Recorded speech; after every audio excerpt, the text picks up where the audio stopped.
جب علاؤالدین خلجی نے شراب نوشی پر پابندی لگائی تو بادشاہ کے اس حکم پر لوگوں نے اپنے گھروں سے شراب نکال کر سڑکوں اور شاہراہوں پر بہا دی۔ کہا جاتا ہے کہ شاہی حکم کے بعد سڑکوں اور گلیوں میں اتنی شراب لنڈائی گئی کہ برسات کے موسم کی طرح ہر طرف کیچڑ ہی کیچڑ نظر آتی تھی۔ شراب پینے والے اس صورتحال کو حسرت بری نگاہوں سے دیکھتے تھے اور زبان سے توبہ بھی کرتے تھے۔ شہر کے چوکیدار بڑی تندہی سے اس امر کا خیال کرتے تھے کہ شراب کا کوئی برتن شہر کے اندر نہ جانے پائے۔ اگر کبھی کوئی شخص گھاس، لکڑیوں یا دیگر سامان کے اندر شراب کا برتن چھپا کر شہر کے اندر لے جانے کی کوشش کرتا تو اسے اپنی اس کوشش میں ناکامی کا منہ دیکھنا پڑتا تھا۔ چوکیدار فوراً اس قسم کے لوگوں کو تاڑ لیتے اور شراب حاصل کر کے ضبط کر لی جاتی۔ یہ ضبط کی ہوئی شراب فیل خانے میں پہنچا دی جاتی اور ہاتھیوں کو پلا دی جاتی۔ علاؤالدین کے دور میں کہتے ہیں ہاتھیوں کی زندگی قابل رشک تھی، اس لیے کہ انہیں پینے کے لیے شراب مل جاتی تھی اور وہ اپنی زندگی کے ایام عیش و عشرت میں بسر کرتے تھے۔ ان تمام حفاظتی تدابیر اور شدید احکامات کے باوجود بھی کچھ لوگ کسی نہ کسی بہانے اور چالاکی سے اگر شراب شہر میں لانے میں کامیاب ہو جاتے تو انہیں پکڑ لیا جاتا اور انہیں قید و بند کی سزاؤں کے ساتھ ساتھ ذلت اور رسوا کرنے والا سلوک بھی کیا جاتا تھا اور وہ ہمیشہ مخبروں کی نگاہوں میں رہتے تھے۔ اب شراب نوشی کے خلاف علاؤالدین خلجی نے مزید سختی برتنا شروع کی۔ اس نے بدایوں دروازے کے باہر ایک کنواں کھودنے کا حکم دیا۔ جب وہ کنواں کافی گہرا ہو گیا تب اس نے حکم دیا کہ ہر وہ شخص جو شراب پیتا ہوا پکڑا جائے، شراب بیچتا یا شراب خریدتا ہوا پکڑا جائے، ان سب کو گرفتار کر کے اس کنویں میں پھینک دیا جائے۔ لہٰذا جب کبھی بھی کوئی شراب بیچتا اور شراب خریدتا ہوا پکڑا جاتا تو اس کنویں میں اسے پھینک دیا جاتا اور اس کنویں کے اندر قیدی دوران اسیری مر جاتے اور جو لوگ اس قید سے رہائی حاصل کرتے تھے ان کی صحت ایسی خراب ہوتی تھی کہ برسوں تک علاج معالجہ کرواتے رہتے، تب کہیں جا کر تندرستی کی نعمت میسر آتی تھی۔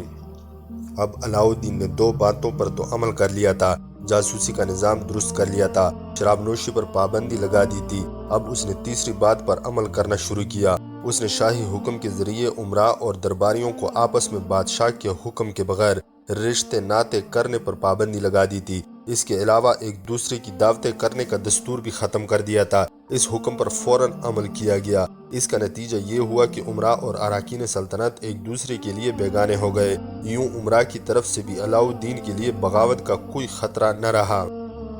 چوتھی تجویز پر اس نے اس طرح عمل کیا کہ وہ تمام قصبے جو معافی وقف یا کسی اور وجہ سے رعایا کے قبضے میں تھے وہ شاہی تحویل لے لیے گئے۔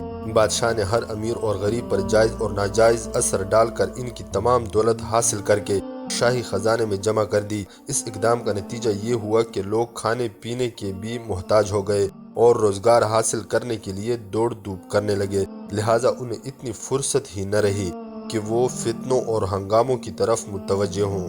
اپنے مشیروں کی بتائی ہوئی چاروں تجویزوں پر عمل کرنے کے بعد علاؤالدین خلجی نے سلطنت میں ایسے قوانین جاری کرنے کا ارادہ کیا جن کی روح سے ملک مساوات کا دور دورہ ہو جائے، کمزوروں اور طاقتوروں میں کوئی فرق باقی نہ رہے، دیہاتوں کے مکھیوں اور عام لوگوں کے مقابلے میں جو امتیازات حاصل ہیں انہیں ختم کر دیا جائے۔ اس سلسلے میں سلطان علاؤالدین نے حکم دیا کہ زمین کی پیمائش کی جائے، تمام پیداوار کا نصف حصہ شاہی خزانے میں داخل کر دیا جائے۔ اس حکم کا اطلاق مکھیا اور عام لوگوں پر بھی کیا گیا۔ وہ رقم جس پر مکھیا اپنا حق سمجھتے تھے وہ بھی وصول کر کے شاہی خزانے میں داخل کی گئی۔ مکھیا کے علاوہ عام لوگوں کے لیے بھی 2 بھینسوں، 2 گائے اور 12 بکریوں سے زیادہ جانور رکھنے پر پابندی لگا دی گئی۔ اس کے علاوہ جو لوگ جانور رکھتے تھے ان سے جانوروں کی تعداد کے مطابق چرائی کا موصول بھی لیا جاتا تھا۔ اس صورتحال کا نتیجہ یہ ہوا کہ بہت سے عاملوں اور اہلکاروں کو اپنے پیشے میں کوئی فائدہ نظر نہ آیا اور انہوں نے یہ کام چھوڑ دیا۔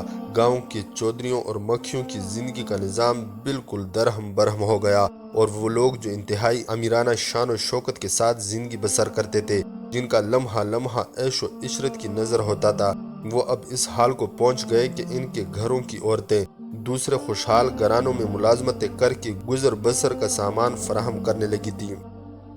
کچھ مورخین یہ بھی لکھتے ہیں کہ بعد میں آنے والے دور میں زمین کی پیمائش اور مالیہ وصول کرنے کا جو نظام شیر شاہ سوری نے قائم کیا تھا وہ نظام دراصل علاؤالدین خلجی کا جاری کردہ تھا۔ اور اس کی ذہنی اختراع تھی۔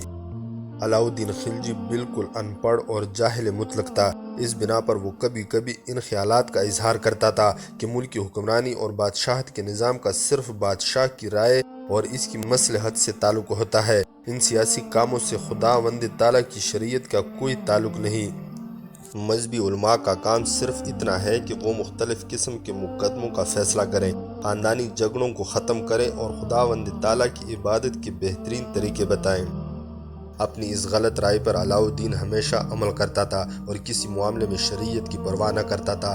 حیرت کی بات یہ ہے کہ اس کے پاس بڑے بڑے علماء اور بڑے جید قسم کے عالم ملنے کے لیے آتے تھے، پر کبھی کسی نے اس کی اصلاح کا پہلو نہ نکالا تھا۔ لیکن جب علاؤالدین خلجی نے اصلاحات جاری کی، جاسوسی کا نظام قائم کیا، اس کے علاوہ شراب نوشی پر پابندی عائد کی اور اس کے لیے سزا کے احکامات جاری کیے گئے، عمرہ کی رپورٹیں اس کے پاس آنا شروع ہو گئی، تب ان رپورٹوں کو پڑھنے کے لیے اس نے کچھ لکھنا پڑھنا شروع کر دیا تھا اور بڑی تیزی کے ساتھ لگاتار کوشش کرتے ہوئے اس نے پڑھنا شروع کر دیا۔ ساتھ ہی اس نے فارسی کی کچھ کتب کا مطالعہ بھی شروع کر دیا تھا۔ اس طرح اس نے لکھائی پڑھائی پر توجہ دیتے ہوئے مختلف علوم کی کتابوں کا مطالعہ شروع کر دیا تھا۔ اس کا نتیجہ یہ ہوا کہ اس کے ذہن میں جو فاسد خیالات آتے رہتے تھے وہ اصلاح پذیر ہوئے اور اس سے اس بات کا یقین آ گیا کہ علماء اور قاضی نیک نیت اور پاک باطن لوگ ہیں۔ یہ لوگ دنیاوی فوائد کے لالچ میں گرفتار ہو کر مسائل گھڑا نہیں کرتے۔ عقائد کی اس تبدیلی کے بعد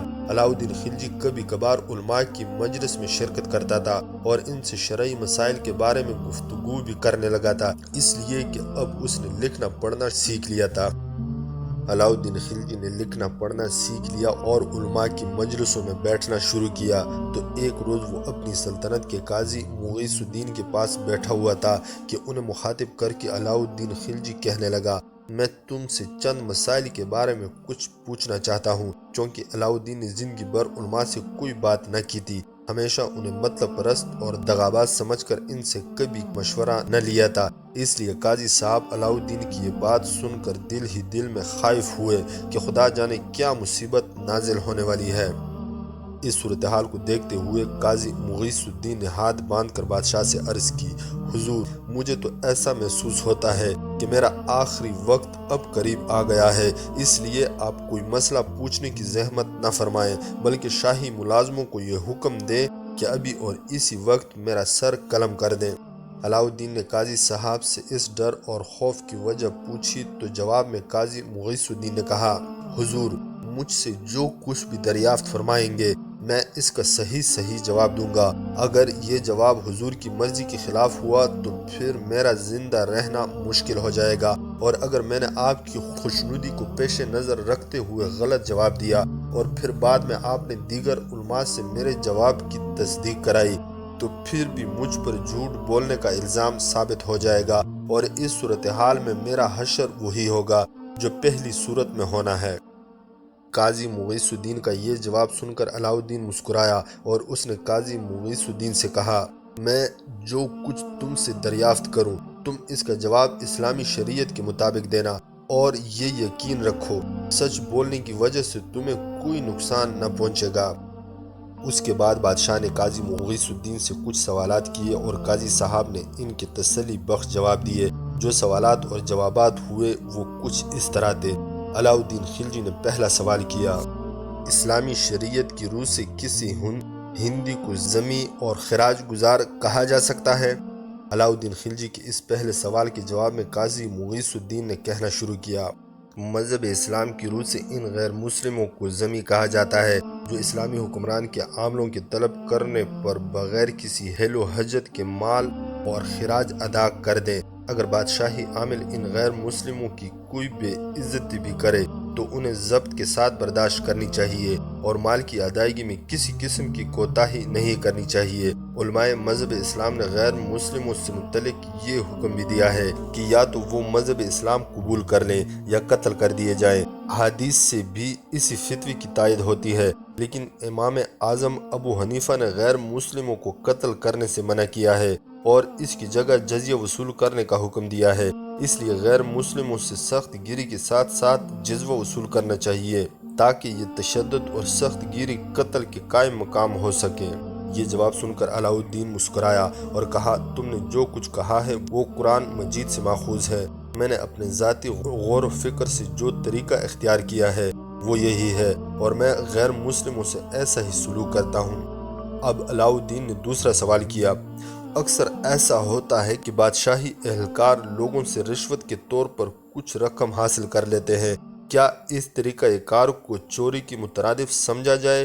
کیا رشوت لینے والوں کو بھی سزا دی جا سکتی ہے جو چوروں کو دی جاتی ہے؟ قاضی نے جواب دیا، شاہی اہلکار اپنی معمولی تنخواہ کے علاوہ جو ان کی ضروریات کے لیے کافی ہو اگر کوئی رقم وصول کریں تو بڑی سختی کے ساتھ یہ رقم ان سے واپس لے لینی چاہیے، لیکن چوروں کے لیے جو ہاتھ کاٹنے کی سزا ہے وہ ان لوگوں پر جاری نہیں کی جا سکتی۔ قاضی کا جواب سن کر علاؤالدین کہنے لگا، میں نے بھی سزا کا یہی قانون رائج کیا ہے۔ شاہی اہلکار جو رقم بددیانتی سے حاصل کرتے ہیں میں بڑی سختی کے ساتھ ان سے واپس لے لیتا ہوں تاکہ لالچی اور ظالم اہلکار رعایا کو تنگ نہ کرے اور رشوت لینے کا رواج ختم ہو جائے۔ اب علاؤالدین نے تیسرا سوال کیا، میں نے اپنی امارت کے زمانے میں دیوگڑھ سے جو مال و دولت حاصل کیا تھا اس پر کس کا حق ہے، میرا یا رعایا کا؟ وہ میری ملکیت ہے یا بیت المال کی امانت؟ قاضی نے جواب دیتے ہوئے کہا، ان تمام مال و دولت میں آپ کا حق اتنا ہی ہے جتنا ان لوگوں کا جنہوں نے یہ سب کچھ حاصل کرنے میں آپ کی مدد۔ علاؤالدین کو یہ جواب بھی پسند نہیں آیا اور اس نے کہا، بھلا یہ کیسے ہو سکتا ہے؟ جو رقم میں نے اپنی امارت کے زمانے میں حاصل کی اور جس سے شاہی خزانے میں داخل نہیں کیا گیا وہ کس طرح بیت المال کی امانت ہو سکتی ہے؟ اس پر قاضی صاحب نے پھر جواب دیتے ہوئے کہنا شروع کیا، بادشاہ اپنی ذاتی محنت اور قوت سے جو کچھ حاصل کرتا ہے اس میں کسی اور کا حصہ نہیں ہوتا، لیکن جو دولت اسلامی لشکر کی وجہ سے بادشاہ حاصل کرے اس پر اس کا حق اس قدر ہوتا ہے جس قدر ایک عام لشکری کا حق ہوتا ہے۔ علاؤالدین خلجی نے اب چوتھا سوال کیا، لشکر اسلام کی مدد سے جو دولت حاصل کی جائے اس میں میرا اور میری اولاد کا کتنا حصہ بنتا ہے؟ اس پر قاضی نے غور سے علاؤالدین کی طرف دیکھا اور کہا، اب مجھے محسوس ہو رہا ہے کہ میری موت قریب آ گئی ہے۔ آپ کو میرا پہلا جواب بھی پسند نہیں آیا تھا اور یہ جواب تو کچھ اور ہی زیادہ ناپسند ہوگا۔ قاضی مغیث الدین کے یہ الفاظ سن کر علاؤالدین نے کہا، تم میرے سوالوں کا صحیح جواب دو اور اپنی جان کو بالکل محفوظ سمجھو۔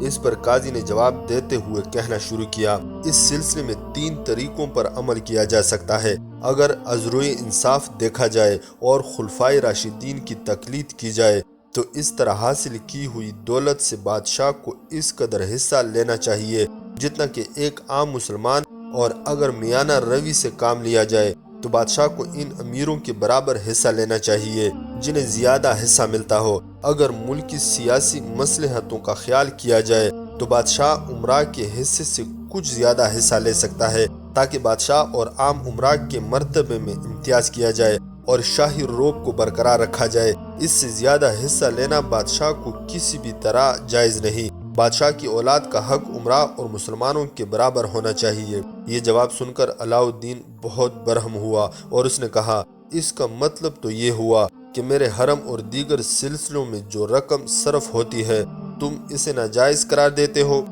قاضی مغیث کہنے لگا، حضور نے مجھ سے شرعی مسائل کے بارے میں پوچھا تھا، میں نے سب جوابات از روئے شرع دیے ہیں، لیکن اگر ملکی مصلحت اور سیاسی ضروریات کے پیش نظر میری ذاتی رائے پوچھی جائے تو میں کہوں گا حضور کا عمل بالکل صحیح ہے۔ بادشاہ کے وقار اور اس کے رعب کو قائم رکھنے کے لیے جس قدر بھی دولت صرف ہوگی اس کو ملکی انتظامات کے اخراجات میں شمار کیا جانا چاہیے۔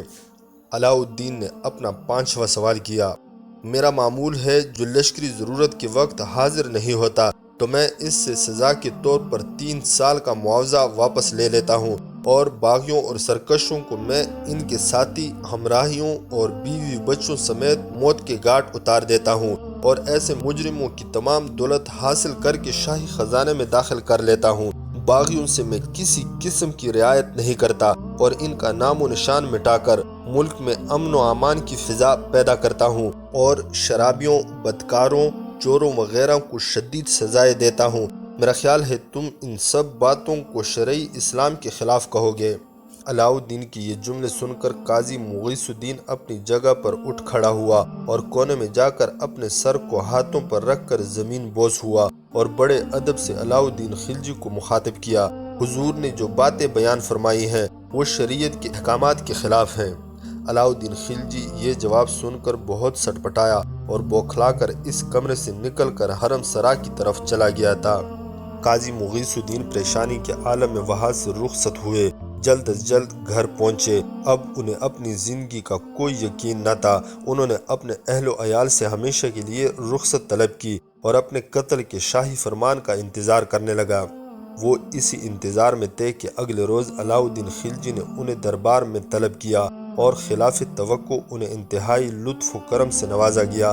ان کے لیے بہترین زردوزی کا لباس مہیا کیا گیا اور 1000 کی رقم پیش کی گئی۔ اس موقع پر علاؤدین قاضی مغیث الدین کو مخاطب کرتے ہوئے کہنے لگا، اگرچہ میں علم میں آپ کے مقابلے میں بالکل ناآشنا اور شرعی مسائل سے قطعی ناواقف ہوں، لیکن مسلمان ہوں اور مسلمان کا بیٹا ہوں۔ میں اچھی طرح جانتا ہوں آپ نے جو کچھ کہا وہ بالکل صحیح ہے، لیکن دنیا کے معاملات اور خاص طور پر ہندوستان کی مہمات صرف شرعی مسائل پر عمل کرنے سے حاصل نہیں ہوتی۔ جب تک سیاست سے شدید ترین قواعد سے کام نہ لیا جائے، ملک میں امن و امان قائم رکھنا بہت مشکل ہو جاتا ہے۔ میرے خیال میں محض مذہبی وعظ اور نصیحتوں سے اس زمانے کے لوگ سیدھے راستے پر نہیں آتے۔ یہ روز روشن کی طرح واضح ہے کہ فاسق اور بدکار لوگ زناکاری کے بڑے بڑے شہدا ہوتے ہیں۔ غصے، قید اور مار پیٹ سے یہ لوگ تو یہ نہیں کر سکتے۔ ایسے لوگوں کی عبرت کے لیے ان میں سے چند کو ناکارہ کر دیتا ہوں تاکہ ملک میں بدکاروں کے حوصلے پست ہو جائیں۔ میری نیت نیک اور صاف ہے۔ میرا مقصد صرف یہ ہے کہ اللہ تعالیٰ کی مخلوق امن و چین اور خوشحالی کے ساتھ زندگی بسر کرے، چونکہ اللہ کی رحمت کا دروازہ ہر وقت کھلا رہتا ہے۔ اس لیے مجھے پوری امید ہے کہ خداوند میرے گناہوں کو بھی معاف فرما دے گا۔ شراب نوشی پر پابندی لگانے اور دیگر اصلاحات کرنے کے بعد علاؤدین خلجی نے اب پھر فتوحات کا سلسلہ شروع کیا۔ اس نے 2 بڑے بڑے لشکر تیار کیے۔ ایک لشکر کو اس نے بنگال کے راستے تلنگانہ سے ہوتے ہوئے وارنگل نام کی مشہور معروف اور مستحکم قلعے پر حملہ آور ہونے کے لیے روانہ کیا اور دوسرا لشکر خود لے کر وہ قلعہ چتوڑ کو فتح کرنے کے لیے روانہ ہوا۔